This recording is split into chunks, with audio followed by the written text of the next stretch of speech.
দাবি আমাদের একটাই, দাবি আমাদের একটাই, দাবি আমাদের একটাই, এক দফা এক দাবি। আমরা সবাই শাহবাগী।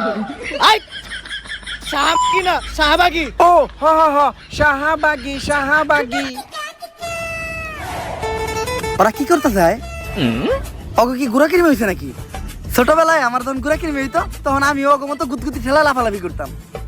গুড়া কিনমি হইলে এই আঙ্গুলটা পিছন দিয়ে বইরা দিয়া নাড়ানাড়ি করলে কি যে মজা লাগে। ওরা চাইলে তো এটাও ট্রাই করতে পারে। স্যার আমরা লাইভে আছি। এটা আগে কবি না? দর্শক, আমি রিপোর্টার ঝটকা ফুটকা টিভি থেকে। আর এখন আমরা সরাসরি আছি শাহবাগে। আর আপনারা দেখতেই পাচ্ছেন শাহবাগীদের তাণ্ডবে শাহবাগ পুরাই উত্তাল, তাতে আমাদের ছেড়ে যায় নাই কোনো। খুব শীঘ্রই আমরা কোনো একটা শাহবাগীর সাথে কথা বলে জানবো যে তারা কিসের জন্য, কিসের দাবিতে এই শাহবাগের মোড়ে একত্রিত হয়ে গন্ধ ছড়াচ্ছে। মূল আলোচনায় যাওয়ার আগে তুই ক্যামেরাটা ভালো করে মুইছানে, ক্যামেরা ময়লা থাকতে পারে। ও ক্যামেরা মুইছেই লাভ কি, পিছেই তো গু। স্যার ঘুমানে পিছে তো শাহবাগী। তুই অঙ্ক বুঝস না। শাহবাগী গো গায়ে থেকে কি আহে? স্যার গন্ধ। গন্ধ সমান সমান কি? স্যার গু। তার মানে শাহবাগী সমান সমান কি? স্যার গু বুঝছি এইবার।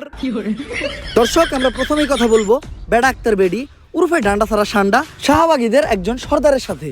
আমি জানতে চাই কিসের দাবিতে আপনারা এই শাহবাগের মোড়ে তাণ্ডব শুরু করেছেন? আমরা স্বাধীনতা চাই। কিসের স্বাধীনতা? রাস্তাঘাটে চলাফেরার স্বাধীনতা চাই। লাইক আমি এখান থেকে ওইখানে হেঁটে যাব, কেউ যে আমাকে বোম মেরে উড়িয়ে দিবে না। আপনি কি আমার লাইফের নিরাপত্তার গ্যারান্টি দিতে পারবেন? আপনার লাইফের নিরাপত্তার গ্যারান্টি তো আমি দিতে পারবো, কিন্তু আপনি যখন এন থেকে উনি আইটা দেবেন, আপনার গায়ের গন্ধে এইসব সাধারণ মানুষরা অসুস্থ হইব, অগজীবনের গ্যারান্টি দিব কেডা? সবাই শুধু বলে শাহবাগীদের শরীরে অনেক গন্ধ। আচ্ছা আপনিই বলেন, শাহবাগীদের শরীরে যদি অনেক গন্ধই থাকতো তাহলে আমাদের আশেপাশে কি কোনো মানুষ থাকতে পারতো? একটু ভালো করে চোখ মিলে দেখেন, আপনাকে আশেপাশে আমরা দুইজন ছাড়া কেউই নেই। অলরেডি শাহবাগী গো গায়ের গন্ধে এই জায়গা ছেড়ে সবাই পলাইছে। কই আপনি তো গন্ধ পাচ্ছেন না?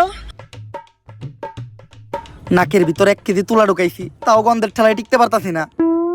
কিন্তু আপনার ক্যামেরাম্যান তো ঠিকই আছে। স্যার অবস্থা খুবই খারাপ, 5 বার বমি করে লাইছি, তাড়াতাড়ি এখান থেকে চলেন। আর আমরা পোশাকেরও স্বাধীনতা চাই। আমার দেহ আমি দেখাবো, এতে মানুষের সমস্যা কি আমি বুঝি না। মানুষের তো আরো লাভ, ফ্রি ফ্রি কত কিছু দেখতে পারে। আসলে মানুষ চায় ডাস্টবিন বন্ধ থাকুক, কারণ ডাস্টবিনের ভিতরে হীরার উপা স্বর্ণ না, শুধু আবর্জনাই দেখা যাবে। আমি বুঝি না সবাই কেন শাহবাগীদের এত ছোট করে কথা বলে। আমরা শাহবাগীরা কি মানুষ না? হ, শাহবাগীরাও মানুষ,